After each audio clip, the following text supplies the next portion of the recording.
ذات کی قسم جس نے آپ کو نبی برحق بنا کر بھیجا ہے، ہم یقیناً اس چیز سے آپ صلی اللہ علیہ وسلم کی حفاظت کریں گے جس سے اپنے بال بچوں کی ہم حفاظت کیا کرتے ہیں۔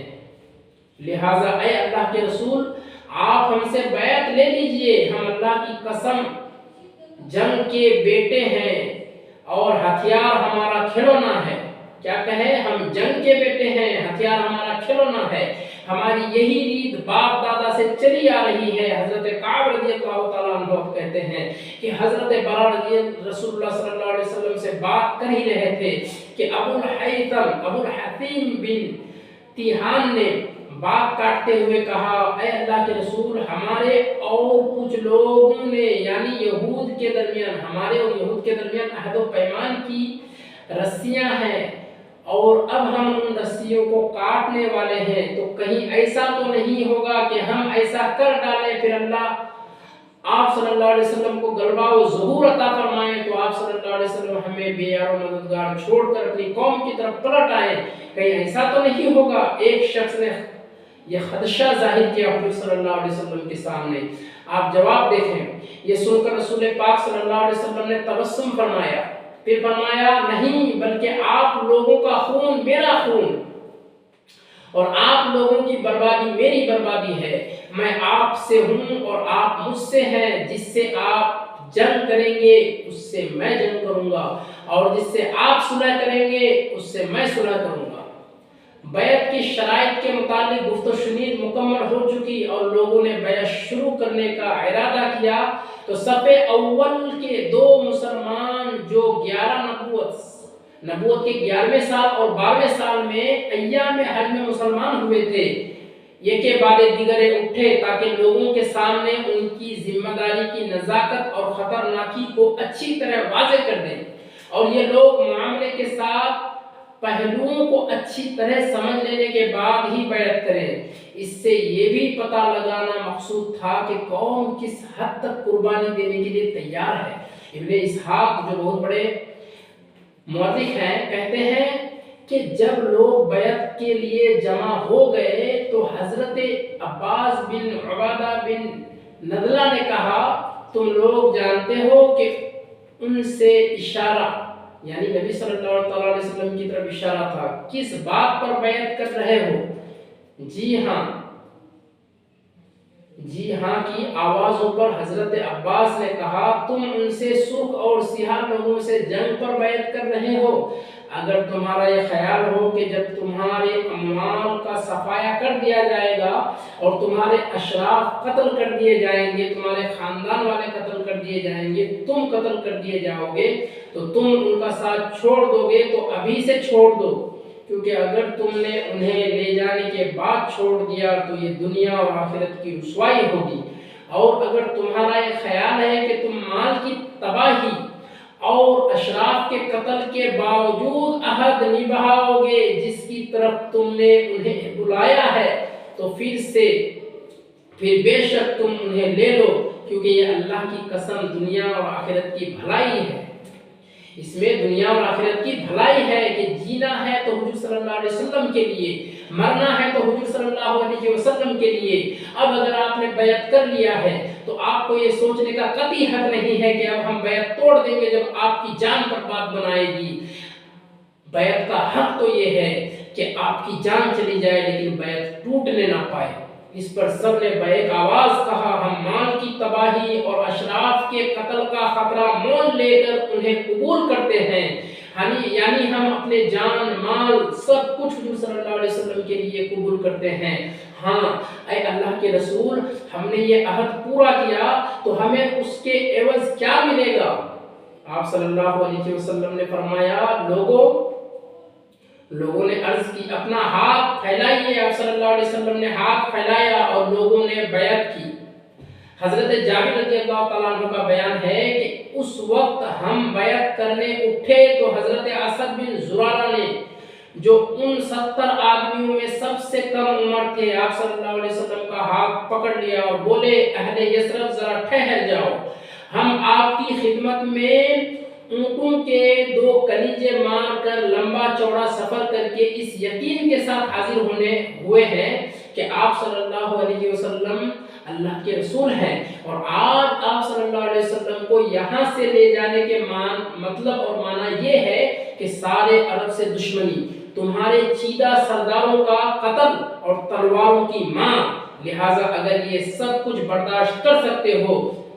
تب تو انہیں لے چلو اور تمہارا اجر اللہ پر ہے، اور اگر تمہیں اپنی جان عزیز ہے تو انہیں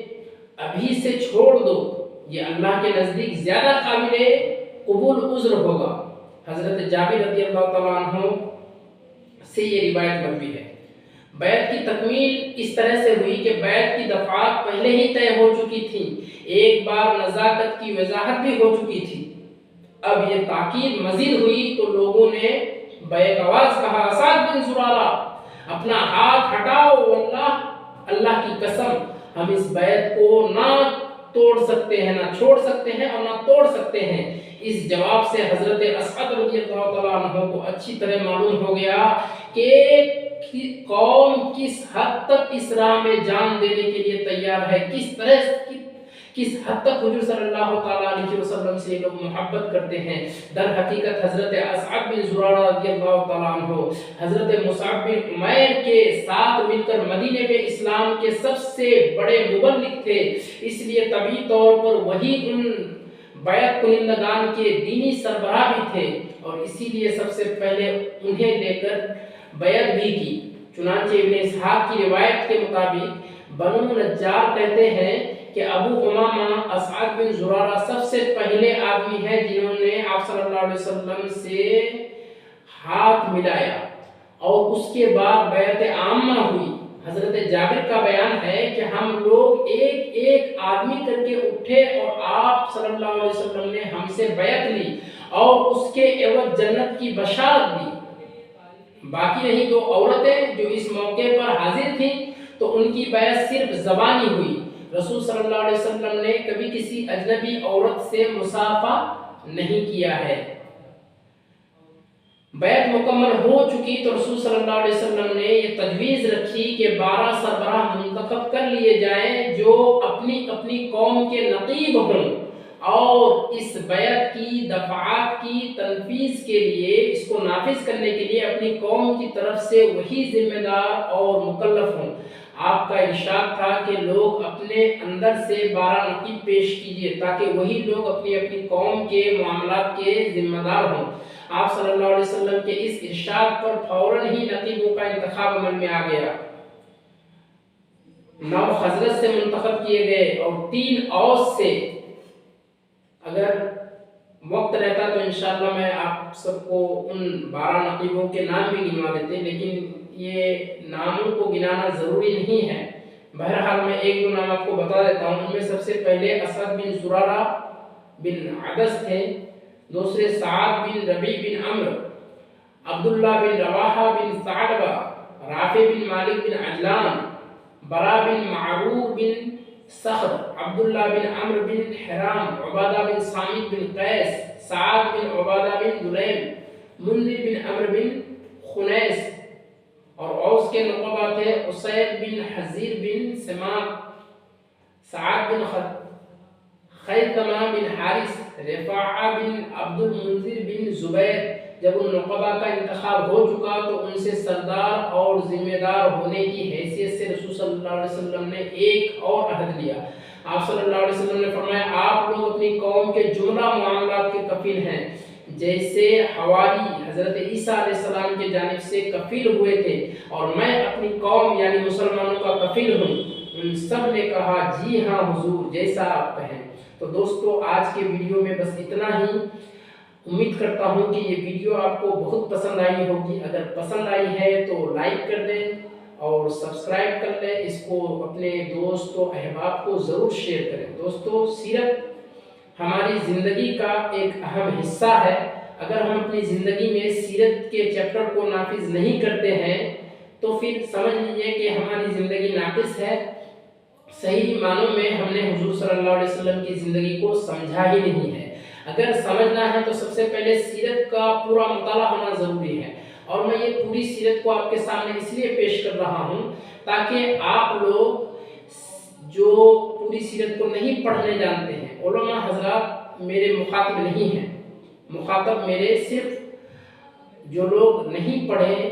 پڑھ لکھ نہیں سکتے ہیں لیکن وہ